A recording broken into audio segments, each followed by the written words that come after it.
Setelah kita mendengarkan apa yang diceritakan tentang strategi BUMDes dalam mengelola unit usaha supaya tetap berjalan dan kemudian bisa menghasilkan pundi-pundi uang dan bisa menjadi salah satu upaya BUMDes tetap berjalan di masa pandemi.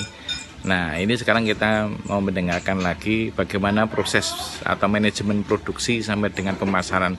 Walaupun tadi sudah diupayakan untuk diceritakan di awal, tadi sudah ada cerita sedikit, tetapi bisa menjadi tambah jelas lagi sekarang kalau kita bicara proses manajemen produksinya, ya, dari hulu ke hilir, kemudian sampai dengan pemasarannya.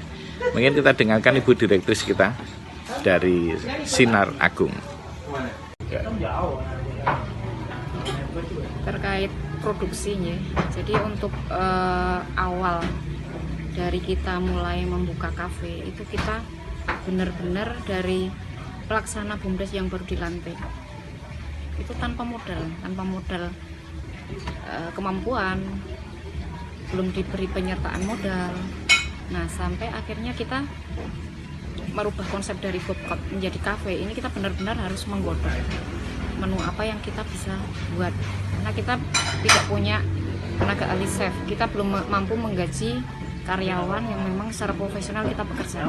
Sehingga secara sederhana kami selaku pelaksana BUMDes hanya mengkonsep satu tempat nongkrong, kafe, gimana kita juga melihat pangsa pasar dari konsumen kita, dimana kita hidup di desa, banyak mereka yang secara ekonomi itu tingkat penghasilannya cukup rendah, sehingga kita mencoba mengusung satu menu yang memang punya pangsa pasar dengan